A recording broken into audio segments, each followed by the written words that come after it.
ஆன்மீக நண்பர்களுக்கு அனைவருக்கும் வணக்கம். நாம் தொடர்ந்து பல பதிவுகளை பார்த்து வருகிறோம். அதன் வரிசையில் இன்று நாம் பார்க்க போகும் பதிவானது முருகனின் 6 படை வீடுகளில் 2ஆம் வீடாக கருதப்படுகிறது. இது தமிழ்நாடு மாநிலத்தில் தூத்துக்குடி மாவட்டத்தில் அமைந்துள்ளது. இந்த திருக்கோயில் இப்போவோ தெரிஞ்சிருக்கும் உங்களுக்கு எந்த கோயிலை பற்றி நாம் பார்க்க போகிறோன்னு. ஆமாங்க, முருகனின் திருச்செந்தூர் சுப்பிரமணிய சுவாமி திருக்கோயிலை பற்றி தான் இந்த வீடியோவில் முழுமையாக பார்க்க போகிறோம். இந்த கோயிலுடைய அம்சம் 2025ஆம் ஆண்டு புதிய வடிவமைப்புடன் வந்திருக்கிறது. அதில் பார்த்திங்கன்னா சண்முகர் விடுதி, சுப்பிரமணிய விடுதி, கலையரங்கம், முடி காணிக்கை மன்றம், பொருட்கள் பாதுகாப்பறை என்று பல புதிய வடிவில் புதிய அம்சங்கள் நிறைந்திருக்கிறது. நீங்கள் புதிதாக போகிறவங்க, திருச்செந்தூருக்கு போகிறவங்க, அங்கே வந்து விடுதியில் தங்கணும் அப்படின்னு நினைக்கிறவங்க எப்படிப்பட்ட முறையில் விடுதியில் அங்கே போய் தங்கலாம், அது என்னென்ன செய்யணும், என்னென்ன வழிமுறையில் இருக்குது, ஆன்லைனில் நம்ம புக் பண்ணிவிட்டு அங்கே போய் தங்கும் விடுதியை எப்படி எடுக்கிறது அப்படியே பற்றி இந்த பதிவில் முழுமையாக நம்ம பார்க்க போகிறோம். ஃபுல்லாக இந்த வீடியோவை பாருங்கள். புதிய நண்பர்கள் திருச்செந்தூர் போகிறீங்க, முருகனை தரிசிக்கணும் அப்படின்னு நினைக்கிறவங்க இந்த வீடியோவை முழுமையாக பாருங்கள், உங்களுக்கு பயனுள்ளதாக இருக்கும். வாங்க நண்பர்களே, வீடியோக்குள் போகலாம். புதிதாக பார்க்க வரும் நண்பர்கள் இந்த சேனலை சப்ஸ்கிரைப் பண்ணுங்கள், கூடவே ஒரு பெல் பட்டன் வரும், அதை கிளிக் பண்ணுங்கள். அருள்மிகு சுப்பிரமணிய சுவாமி திருக்கோயில் திருச்செந்தூர் பக்தர்கள் தங்கும் விடுதி மாண்புமிகு தமிழ்நாடு முதலமைச்சர் திரு மு.க. ஸ்டாலின் அவர்களால் 14/1/2024 அன்று திறக்கப்பட்டது. இந்த 2 சண்முகர் விடுதி, சுப்பிரமணிய விடுதி, இந்த 2 விடுதியும் தமிழ்நாடு முதலமைச்சரால் திரு மு.க. ஸ்டாலின் அவர்களால் திறக்கப்பட்டுள்ளது. சண்முகர் விடுதி, சுப்பிரமணிய விடுதி, இந்த 2 விடுதிகளிலும் குளிர்சாதன வசதிகள் நிறைந்த அறைகள் புதிதாக கட்டப்பட்டுள்ளது. இந்த அறைகளில் நாம் தங்கும் வசதி எப்படி இருக்கும் என்பதை பற்றியும், நாம் எப்படி தங்குவது என்பதை பற்றியும் பார்க்கலாம். இதற்கு ஒரு தொலைபேசி எண் உள்ளது. இந்த தொலைபேசி எண்ணில் 7200270627 என்ற வாட்ஸ்அப் புக்கிங் லிங்க்கு, இதை போய் வாட்ஸ்அப்பில் நீங்கள் ஆயின்னு ஒரு மெசேஜ் பண்ணிங்கன்னா உங்களுக்கு வாட்ஸ்அப்பில் ஒரு மெசேஜ், ஒரு லிங்க்கு வரும். இப்போ பார்த்திங்கன்னா அந்த ஸ்க்ரீனில் தெரியுற லிங்க்கு வரும். இந்த லிங்க்கை நீங்கள் கிளிக் பண்ணிங்கன்னா ஒரு வெப்சைட் உள்ளே போகும். அந்த வெப்சைட்டில் டேட்டு, எப்போ நம்ம புக் பண்ணுறோம் அந்த டேட்டு,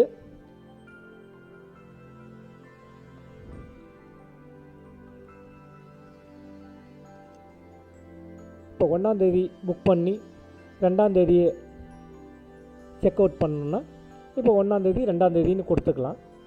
கொடுத்துட்டு அன்னைக்கு ரூம் ஃப்ரீயாக இருந்தால் அந்தந்த room, AC room, deluxe XE, அந்த ஏசி ரூமெல்லாம் என்ன ரேட்டு அப்படின்லாம் காட்டிட்டோம் உங்களுக்கு. இப்போ எத்தனை பேர் தங்குறீங்க, எத்தனை ரூமு, ஏசியா நான் ஏசியா, எவ்வளோ ஒரு தொகையை கட்டணும் அப்படின்னு சொல்லிட்டு ஃபுல் டீட்டெயிலும் உங்களுக்கு இந்த வெப்சைட்லேயே வந்துடும். நீங்கள் அதை ஜிபேயில் பேமெண்ட்டை கட்டிக்கலாம். கட்டிட்டு அங்கே போயிட்டு நீங்கள் ரூம் எடுத்து தங்கிக்கலாம். நீங்கள் திருச்செந்தூர் போய் இந்த நம்பருக்கு வாட்ஸ்அப் பண்ணி ரூம் எடுக்க முடியாது. ஏன்னா ஆன்லைன் புக்கிங் இது. எல்லாம் போகிறவங்களாம் முன்னாடியே புக் பண்ணிட்டு தான் போவாங்க. அதனால் நீங்கள் ஒரு வாரத்துக்கு முன்னாடியே, உங்களுக்கு தெரியும் திருச்செந்தூர் எப்போ போகிறோம் அப்படின்னு, ஒரு வாரத்துக்கு முன்னாடியே நீங்கள் அதெல்லாம் ரெடி பண்ணிவிட்டு ஓகே பண்ணி, இங்கே டோட்டல் அமௌண்ட்டு அதெல்லாம் வரும். எத்தனை ரூம் எடுக்கிறீங்க, எத்தனை பேர், சிறுவர் முதல் பெரியவர், ஒரு 2 பேர் 3 பேர் அப்படின்னு சொல்லிட்டு உங்கள் டீட்டெயிலு எல்லாமே இதில் வந்துடும். Name, phone number, Aadhaar card அது எல்லாமே டீட்டெயிலெலாம் கொடுத்துட்டு ஓகே சப்மிட் பண்ணிட்டீங்கன்னா உங்களுக்கு ரூமு ரெடியாக இருக்கும். அங்கே போய்ட்டு அதை நீங்கள் காட்டிட்டு ரூமு எடுத்துக்கலாம். இதுதான் இப்போ 2025ஆம் ஆண்டு புதிதாக அறிமுகப்படுத்தப்பட்ட வசதி. சண்முகர் விடுதியும் சுப்பிரமணிய விடுதியும் எப்படி எடுக்கிறது அப்படின்னு. திருச்செந்தூர் சுப்பிரமணிய சுவாமி கோவில் முருகனின் 6 படை வீடுகளில் 2ஆம் படை வீடாக திகழ்கிறது. இது தமிழ்நாடு மாநிலத்தில் தூத்துக்குடி மாவட்டத்தில் திருச்செந்தூரில் அமைந்துள்ளது. இக்கோயிலில் பழந்தமிழ் இலக்கியங்களே சேயோன் என குறிப்பிடப்படுகிறது. இது தேவ வைப்புத்தலமாகவும் கருதப்படுகிறது.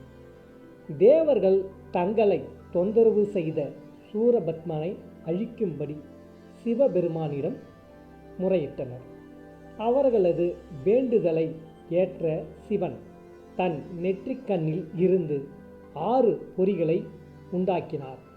அதிலிருந்து முருகப்பெருமான் தோன்றினார். பின் சிவபெருமானின் கட்டளையை ஏற்று சூரபத்மனை அழிக்க இங்கு வந்தார். இவ்வேளையில் முருகப்பெருமானின் தரிசனம் வேண்டி தேவர்களின் குருவான வியாழ பகவான் இத்தலத்தில் தவமிருந்தார். அவருக்கு காட்சி தந்த முருகப்பெருமான் இவ்விடத்தில் தங்கினார். அவர் மூலமாக அசுரர்களின் வரலாற்றையும் தெரிந்து கொண்டார்.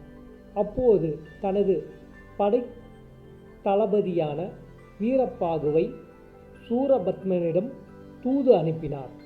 அவர் கேட்கவில்லை. பின் முருகன் தன் படைகளுடன் சென்று அவனை வதம் செய்தார். வியாழ பகவான் முருகனிடம் தனக்கு காட்சி தந்த இவ்விடத்தில் எழுந்தருளும்படி வேண்டிக் கொண்டார். அதன்படியே முருகனும் இங்கேயே தங்கினார். பின் வியாழ பகவான் விஸ்வகர்மாவை அழைத்து இங்கு கோயில் எழுப்பினார்.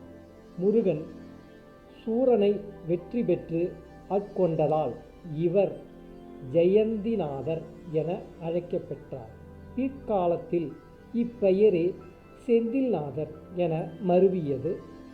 தலம் திருஜெயந்திபுரமும் வெற்றி என அழைக்கப்பெற்று திருச்செந்தூர் என பெயர் மருவியது. 6 படை வீடுகளில் திருச்செந்தூர் மட்டும் கடற்கரையிலும் பிற 5 மலை கோயிலாக அமைந்துள்ளது. 157 அடி உயரம் கொண்ட இக்கோயிலின் கோபுரம் 9 தளங்களை கொண்டுள்ளதாக அமைந்துள்ளது. முருகப்பெருமான் சூரனை ஆட்கொண்டு பின்பு தனது வெற்றிக்கு நன்றி தெரிவிக்கும் விதமாக சிவபூஜை செய்தார். இந்த கோலத்திலேயே முருகன் வலக்கையில் தாமரை மலருடன் அருள்கிறார். தலையில் சிவயோகி போல ஜடமாகுடமும் தரிசிக்கிறார். இவருக்கு இடதுபுற சுவற்றில் ஒரு லிங்கம் இருக்கிறது. இவருக்கு முதல் தீபாராதனை காட்டிய பின்பு முருகனுக்கு தீபாராதனை நடக்கும். சண்முகர் சன்னதியிலும் சுவாமிக்கு பின்புறம் லிங்கம் இருக்கிறது. இவ்விரு லிங்கங்களுக்கும் இருளில் உள்ளதால் தீபாராதனை ஒளியில் மட்டுமே காண முடியும். பஞ்சலிங்க தரிசனம். இதை தவிர முருகன் சன்னதிக்கு வலதுபுறத்தில் பஞ்சலிங்க சன்னதியும் இருக்கிறது. இவர்களை மார்கழி மாதத்தில் தேவர்கள் தரிசிக்க வருவதாக ஐதீகம். சிவனுக்குரிய வாகனமான நந்தியையும் முருகனுக்கு எதிரே இந்திர தேவ மயில்களும் மூலஸ்தானம் எதிரே உள்ளது. வெளியில் இருந்தபடி முருகனை தரிசனம் செய்யும் போதே பஞ்சலிங்க தரிசனம் செய்ய இயலாது. மூலவர் முருகனின் இடதுபுறம் உள்ள சிறு வாயில் வழியே உள்ளே நுழைந்து சுற்றி வலதுபுறம் வந்து பாதாள பஞ்சலிங்க தரிசனம் செய்ய வார நாட்களில் இயலும். இதற்கு கோயில் சார்பில் 5 ரூபாய் கட்டணம் நுழைவுச்சீட்டு உண்டு. கூட்ட நெரிசலில் அதிகம் உள்ள சமயம் இந்த நுழைவுச்சீட்டு வழங்கப்படுவதில்லை. ராஜகோபுரம். திருச்செந்தூரில் முருகன் சன்னதியில் மேற்கு திசையில் ராஜகோபுரம் இருக்கிறது. முருகப்பெருமான் இத்தலத்தில் கடலை பார்த்தபடி கிழக்கை நோக்கி காட்சியளிக்கிறார். பிரதான கோபுரம் சுவாமிக்கு எதிரே, அதாவது கிழக்கு திசையில்தான் அமைந்திருக்க வேண்டும். ஆனால் அப்பகுதியில் கடல் இருப்பதால் மேற்கில் கோபுரம் கட்டப்பட்டுள்ளது.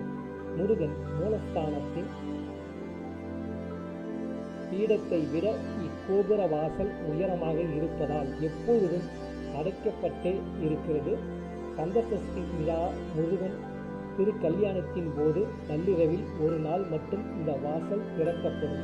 அவ்வேளையில் பக்தர்கள் உள்ளே செல்ல அனுமதி கிடையாது.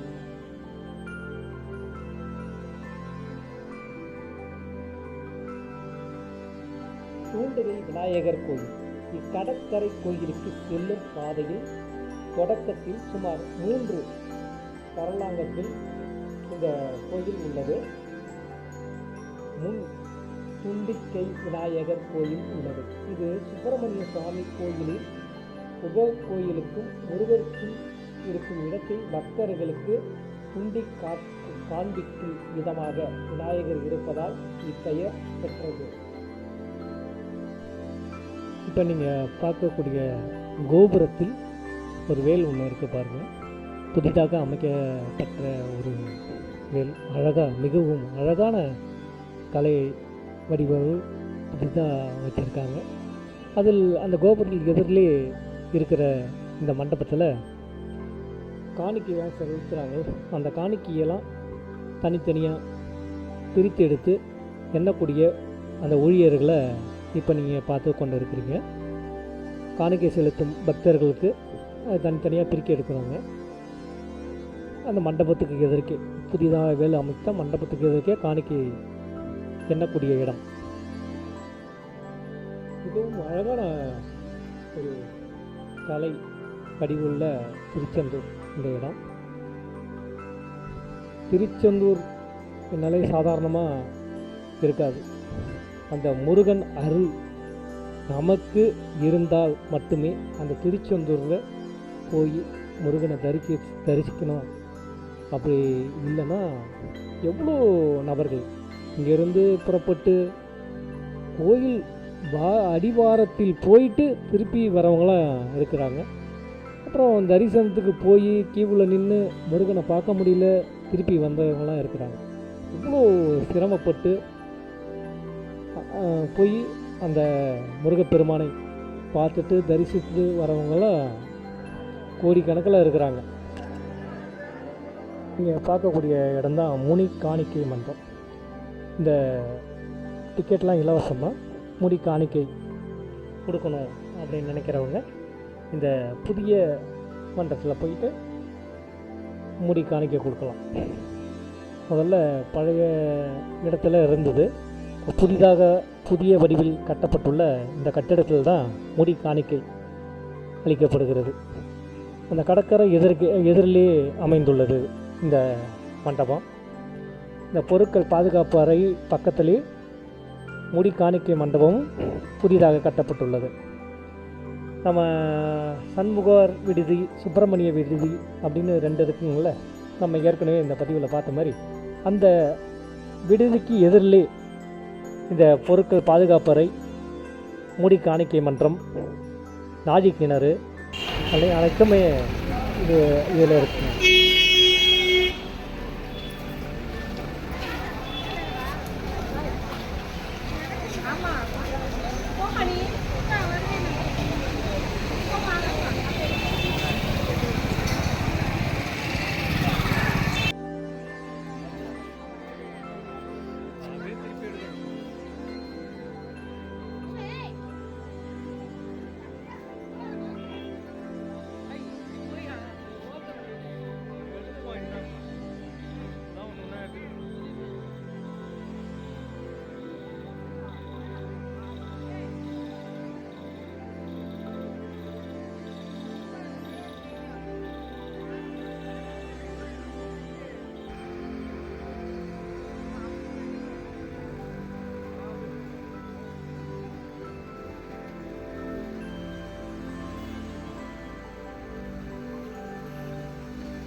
ஃபால்ஸ் இப்போ தான் மேலே வந்து பார்ப்போவா?